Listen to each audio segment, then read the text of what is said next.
오늘 이 시간 우리에게 주시는 하나님의 말씀은 누가복음 9장 10절부터 17절까지 말씀입니다. 제가 가진 성경으로는 신약성경 107쪽이 있는데요. 신약성경 누가복음 9장 10절부터 17절까지를 한 절씩 교독하고 마지막 절은 합독하겠습니다. 사도들이 돌아와 자기들이 행한 모든 것을 예수께 여쭈니 데리시고 따로 베세다라는 고을로 떠나 가셨으나 우리가 알고 따라왔거늘 예수께서 그들을 영접하사 하나님 나라의 일을 이야기하시며 병 고칠 자들은 고치시더라. 날이 저물어 가매 12 사도가 나와 여짜오되 무리를 보내어 두루 마을과 촌으로 가서 유하며 먹을 것을 얻게 하소서. 우리가 있는 여기는 빈들이니이다. 예수께서 이르시되 너희가 먹을 것을 주라 하시니 여짜오되 우리에게 떡 5개와 물고기 2마리밖에 없으니 이 모든 사람을 위하여 먹을 것을 사지 아니하고서는 할 수 없사옵나이다 하니 이는 남자가 한 5,000명 되밀어라. 제자들에게 이르시되 때를 지어 한 50명씩 앉히라 하시니 제자들이 이렇게 하여 다 앉힌 후 예수께서 떡 5개와 물고기 2마리를 가지사 하늘을 우러러 축사하시고 떼어 제자들에게 주어 무리에게 나누어 주게 하시니 먹고 다 배불렀더라. 그 남은 조각을 12 바구니에 거두니라. 아멘. 내가 산을 향하여 눈을 돌리라. 나의 도움이 어디서 올까? 나의 도움은 천지를 지으신 여호와에게서로다. 아멘. 언제나 우리와 함께 하시고 또 우리를 지키시는 우리의 천지를 창조하신 창조주 하나님께서요, 우리에게 힘이 되어주시고 또 지금도 우리를 인도하고 계심을 믿으실 수 있기 바랍니다. 그리고 그 하나님의 놀라운 은혜를 또 충만히 경험할 수 있는 복된 이 시간, 그리고 복된 주일 모든 시간 될 수 있기를 주님의 이름으로 축복합니다. 자, 우리는 어떤 일을 하게 될 때 우리가 가졌던 경험과 그리고 합리적인 판단을 통해서 우리의 어떤 시행착오를 줄이기도 하고요, 그러면서 효과적으로 일을 하고자 그렇게 노력을 하고 있습니다. 자, 하지만요, 우리가 살면서 깨닫게 되는 것이 있다면은 우리의 그 경험과 합리적인 판단만으로는요, 결코 이 모든 일들을 우리가 다 해결해 나갈 수 없다라는 것을 우리가 우리의 삶을 통해서 종종 느끼고 있는 것이죠. 그리고 때로는 우리의 경험과 옳게 보이던 그 판단이 오히려 일을 그르치게 할 만큼 우리는 매우 연약한 존재라는 것을 우리는 절감하면서 우리는 시시때때로 그것을 느끼며 살아가고 있습니다. 쉽게 되면 예를 들면 우리가 흔히 요즘 당하고 있는 요즘 더 극성인 어떤 사기를 당하는 걸 보게 된다면요, 정말 우리 경험적으로 봤을 때는 괜찮은 것 같고 또 우리 이성으로 봤을 때는 아무런 문제 없는 것 같은데, 하지만 덥석 계약을 하고 나서는 그 일로 인해서 어려움을 당하는 경우가 종종 있는 것을 보게 되는데요, 그만큼 우리의 경험과 그리고 합리적인 판단에는 분명한 한계가 있고, 그리고 그 한계 속에서 우리가 하루하루 순간순간을 살아가고 있다는 것입니다. 자, 그러면서 우리는 우리의 경험과 판단을 뛰어넘는 일이 이 세상 속에 수없이 일어나고 있음을 우리는 또한 경험하고 살아가고 있죠. 특히나 우리 신앙생활에 있어서 우리의 모든 것을 뛰어넘는 하나님의 놀라운 능력을 우리는 경험하면서 살아가고 있습니다. 그리고 하나님의 그 놀라운 능력이 또 오늘 이 시간 저와 여러분 가운데서도 함께함을 믿으시기 바랍니다. 오늘 우리가 살펴보고자 하는 본문도요, 바로 우리의 것을 초월하는 하나님의 크신 능력을 우리에게 알려주고 있죠. 그리고 그와 함께 우리가 가진 경험과 또한 판단이 그 하나님 앞에, 하나님의 능력 앞에 얼마나 작은 것인가를 우리에게 잘 알려주고 있습니다. 자, 사랑하는 성도 여러분, 이 시간 말씀을 통해서 우리의 제한된 경험과 판단을 내려놓고요, 대신에 크신 하나님의 능력을 믿음으로 바라보며 나아갈 수 있는 복된 시간이 될 수 있기를 주님의 이름으로 축복합니다. 자, 이 시간에 우리 다 같이 한번 본문 10절 말씀을 우리 다 같이 한 목소리를 읽겠습니다. 사도들이 돌아와 자기들이 행한 모든 것을 예수께 여쭈니 데리시고 따로 베세다라는 고을로 떠나 가셨으나. 아멘. 자, 예수님께 능력과 권위를 부여받은 제자들은요, 이제 사도라는 그 이름을 가지고 전도 여행을 매우 성공적으로 다녀왔습니다. 그리고 그 소식이 온 유대 땅에 퍼졌었다라고 이 본문 앞 단락에 그렇게 나와 있는데요.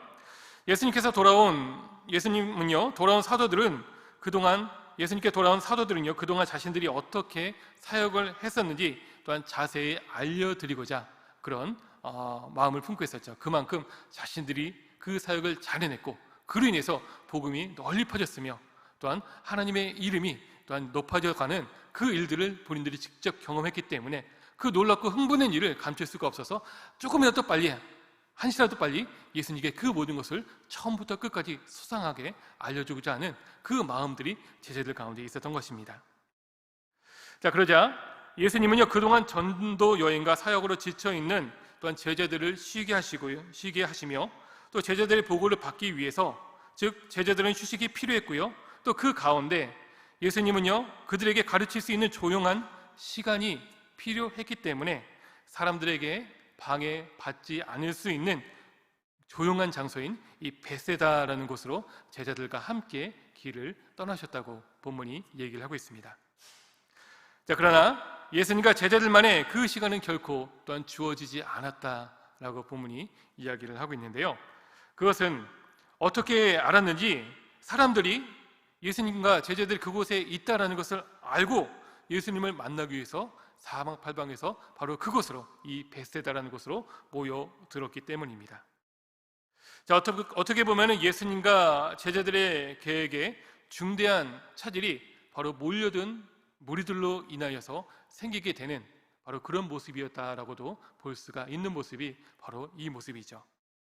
자, 그럼 이럴 때 예수님께서 본래 하고자 하셨던 그 일에서 이 모여든 무리들로 인해서 그 일들이 진행되지 못했을 때 과연 예수님은 이에 대해서 어떻게 반응을 하셨는가, 우리가 또 이것을 한번 생각해 봐야 되는데요. 우리 다 같이 함께 본문 11절 말씀을 또 함께 읽어 보겠습니다.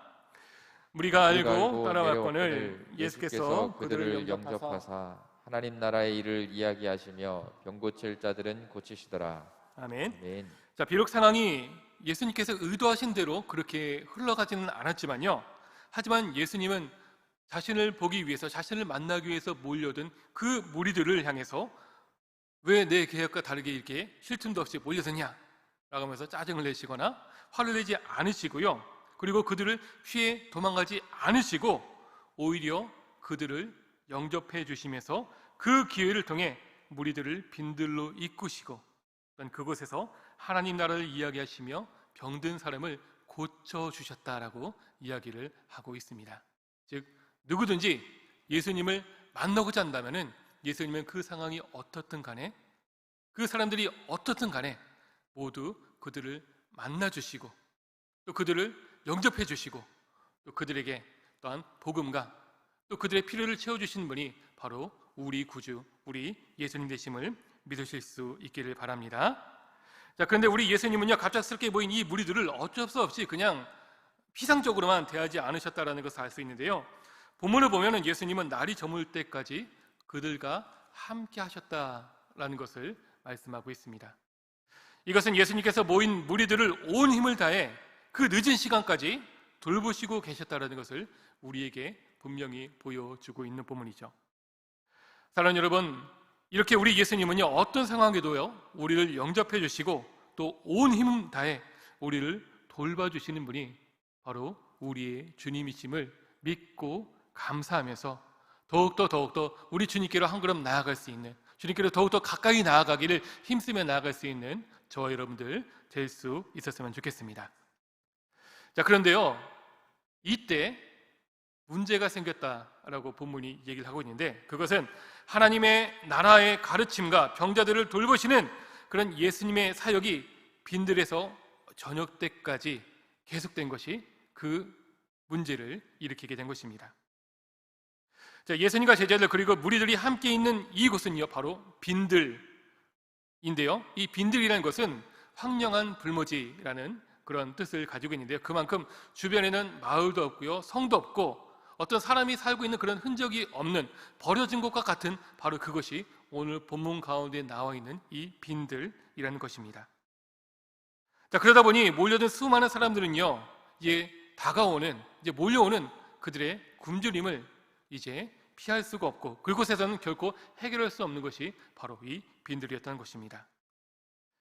자, 그러자 이미 피곤에 지친 제자들은요, 예수님께 지금 있는 곳이 빈들이다라는 것을 강조하면서 자신들에게 있는 것은 떡 5개와 물고기 2마리밖에 없으니까 무리들을 근처 마을과 성에 보내어서 끼니를 해결할 수 있도록 그렇게 예수님께 제안을 했습니다. 자, 자신들의 상황에 맞는 제자들의 이 말은요, 그 상황에는 매우 합리적인 판단인 것은 확실해 보입니다. 자, 그리고 예수님께 이 말을 드린 제자들은 이제 마음속으로 무리들을 어떻게 돌려보낼까라는 것을 생각하고 있을 것인데요. 그런데 그 제자들의 말을 들은 예수님의 반응은 전혀 뜻밖이었다라는 것을 또 본문이 얘기하고 있습니다. 즉, 떡 5개와 물고기 2마리가 전부인 제자들을 향해서 예수님은요, 너희가 먹을 것을 주라 라고 말씀을 하신 것이죠. 즉, 지금 가지고 있는 것은 뭐예요? 어린 나이에 한 도시락밖에 안 되는 떡 5개 그리고 물고기 2마리밖에 없는데 그것을 가지고 예수님은 제자들을 향해서 너희가 모여든 무리들, 남자만 약 5,000명, 이곳에 또 자녀들 데리고 오고 또 자신의 어떤 배우자까지 함께 데리고 왔다 싶으면요, 거의 10,000명에서 15,000명 그 이상이 되는 그 어마어마한 수요인데요, 떡 5개와 단 물고기 2마리를 가지고 제자를 향해서 그들에게 먹이라 라는 정말 놀라운 그 말씀을 하신 것이죠. 그러자 제자들의 반응은요, 이 남자만 약 5,000명이 되는 이 엄청난 수를 자신들은 도저히 먹일 수가 없습니다 라고 대답을 합니다. 이 또한 상황에 맞는 그들로서는 최선의 대답을 예수님께 한 것이라 볼 수가 있죠. 자, 그런데 왜 예수님은 제자들에게 모인 남자의 수만 약 5,000명이나 되는 사람들을 그냥 돌려보내지 않고요, 직접 제자들에게 먹을 것을 주라 하셨을까? 이것을 한번 생각해 보게 됩니다. 이 상황 속에서 유일한 대안이 있다면 그것은 모든 사람을 위해 먹을 것을 사고 그들에게 그것을 통해서 먹을 것을 주는 일인데요, 요한복음은 그 사람들의 끼니를 해결하기 위해서 약 200데나리온, 오늘날로는 약 8개월치의 월급에 해당하는 그 돈이 필요했다라고 얘기를 하고 있습니다. 하지만 이 액수는 지금 가진 자금으로는 도저히 불가능한 금액이었고요, 그리고 그 돈이 있더라도 이 시대적인 상황상 갑작스럽게 그 많은 인원들을 먹일 수 있는 그 음식을 마련하는 것은 불가능에 가까웠습니다. 오늘날에는 저장 기술이 발달되고 또 음식도 금방금방 만들 수 있는 그런 편의시설도 되어 있지만은 이때는 저장되어 있는 음식도 한정이 되어 있었고요, 만들 수 있는 그 기술력도 이때는 그렇게 따라주지 못했기 때문에 그런 것이죠. 아무튼 이 상황 속에서 무리들을 먹일 수 있는 것은 그야말로 불가능에 가까웠습니다. 아니, 불가능한 그 일 자체였습니다. 자, 하지만 그럼에도 예수님이 모인 무리들을 그저 돌려보내지 않으시는 이유는요, 우선 무리들에게 있는데 그것은 이후에 있을 오병이의 기적을 통해서 예수님께서 참된 이스라엘의 구원자 되심을 보여주기 위해서였고요, 또한 아직 모인 무리들이 말씀과 예수님의 능력으로 더욱더 양육을 받아야 되는 그런 상황 가운데 처했기 때문에 그렇습니다. 그리고 또한 예수님은 모인 무리들을 긍휼히 여기심으로 배고픔에 있는 사람들의 필요를 채워주시고자 했기 때문에 그런 것이죠. 즉, 그들이 굶주리고 있는데 그 굶주린 상태로서 예수님은 그들을 그대로 도저히 돌려보내실 수가 없었던 것이죠. 즉, 예수님은 영적인 필요뿐만 아니라 육적인 필요까지 우리의 삶의 전 영역에 지대한 또한 관심을 갖고 있다는 것을 우리가 이것을 통해서 또 생각해 봅니다. 또한 예수님이 무리들을 돌려보내지 않고 제자들에게 먹을 것을 주라 하신 이유는요, 바로 또한 제자들을 향한 이유도 있었습니다. 예수님은 제자들이 자신의 경험과 판단에 갇히는 것이 아니라 하나님의 능력을 바라보도록 훈련시키시기 위해서 그 무리들을 돌려보내지 않고 제자들 향해서 그 모인 무리들을 먹이라 라고 말씀하신 것이죠. 다시 말해 하나님의 일하심과 예수님의 권능에는 제외되는 우리의 삶의 영역이 없다라는 것을 바로 제자들이 그 가운데 경험하고 배울 수 있도록 하기 위해서 바로 예수님은 무리들을 돌려보내지 않으시고요, 또 제자들에게 먹을 것을 친히 갖다 주라 라고 말씀하신 것입니다. 자, 근데 우리가 여기서 우선 짚고 넘어가야 할 일은 오늘 본문의 이 일이 제자들이 예수님께 권위와 능력을 부여받고 전도 여행을 다녀온 직후에 바로 이 일이 일어났었다는 것이죠. 제자들은 전도 여행을 다니며 복음을 전하며 병을 고치는 그런 놀라운 기적들을 행하며 또한 경험할 수 있었습니다. 즉 그 누구보다도 하나님의 큰 능력을 이미 충분히 경험한 상태가 바로 이 당시에 있었던 제자들의 모습이란 것이죠. 하지만 그럼에도 불구하고 오늘 본문에서 제자들은 자신들이 처한 상황에 갇혀서, 자신들의 판단에 갇혀서 자신들에게 능력을 주신 그 예수님을 온전히 바라보지 못하고 있는 것입니다. 그리고 자신들에게 먹을 것을 주라 하신 그 예수님의 말씀을 믿지도 못하고 순종하지도 못하는 그 가운데 제자들이 있었던 것이죠. 다시 말해 제자들은 이미 풍성한 은혜와 기적을 경험했지만 이 새로운 상황 속에서는 예수님의 능력이 나타나지 못할 것이라 판단하면서 자신들에게 능력과 권위를 주신 그 예수님의 말씀을 온전히 믿지 못하고 신뢰하지 못하고 또 순종할 수 없었던 것입니다. 사랑하는 성도 여러분, 우리의 모습도 혹시나 이런 제자들의 모습과 같은 그 모습은 아닌지 한번 이 시간 말씀을 통해서 되돌아볼 수 있었으면 좋겠습니다.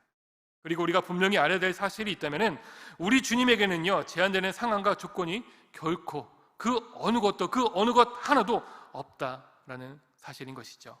이것을 믿으시기 바랍니다. 성도 여러분, 우리가 가진 것이 없고 또 할 수 있는 일이 없다고 해서 크신 주님을 바라보지 못하는 제자들의 모습이 우리의 모습이 되지 않았으면 좋겠습니다. 성도 여러분, 바라기는 우리가 처해 있는 이 어려운 상황, 코로나라든가 건강이라든가 어떤 관계 문제 등에 갇혀 있어서 스스로 정해놓은 어떤 경험과 판단의 한계에 갇히는 그런 제자들과 같은 그런 모습들을, 그런 잘못을 우리가 이제는 벗어날 수 있었으면 좋겠습니다. 이제는 우리의 믿음을 방해하는 스스로의 그 의심을 버리고요, 오히려 그럴수록 크신 주님을 바라보는 더욱더 큰 믿음으로 세상이 감당할 수 없는 예수님의 제자가 되는 우리 모두가 될 수 있었으면 좋겠습니다. 그리고 그 믿음을 통해 오늘의 모든 어려움을 이겨내면서요, 이 어두운 세상 속에 빛을 비치며 주님이 우리에게 맡겨주시고 또한 우리의 도움을 필요하는 그 사람들에게 주님의 선한 영향력을 나타낼 수 있는 참된 우리 예수님의 제자로 오늘 하루를 살아갈 수 있기를, 그리고 그 모습을 통해서 하나님의 나라를 이루어가며 우리 가운데 또한 하나님의 그 능력을 또한 나타낼 수 있는 우리 사랑하는 모든 믿음의 성도들 되시길 주님의 이름으로 축원합니다. 이 시간 우리 다 같이 함께 기도하며 나아가도록 하겠습니다. 기도하며 나아갈 때 내 힘과 내 실력 또 내가 가진 자원으로 살아가는 것이 아니라 모든 것을 풍성히 공급해 주시는 예수님을 바라보며 그 권능을 의지하는 삶을 살아가게 하옵소서. 오늘 우리에게 허락되어진 모든 예배, 곧 영화보에서부터 장년들이 모이는 모든 예배에 주님의 권능이 나타나게 하시고 모든 성도들 예배를 통해 은혜를 받게 하여 주시옵소서. 또한 담임 목사님 영육간의 강건함과 교회의 평안을 주시고 환우들과 연약한 지체들 또한 나라와 민족을 위해서 이 시간 다 같이 함께 주여 한번 외치면서 통성으로 기도하며 나가도록 하겠습니다. 주여, 사랑하는 풍성한 주님 감사합니다. 하나님, 이 시간 가운데 우리가 말씀을 통하여서 내 생각보다 내 의지보다 하나님 나의 그 모든 것보다 크고 놀랍고 아버지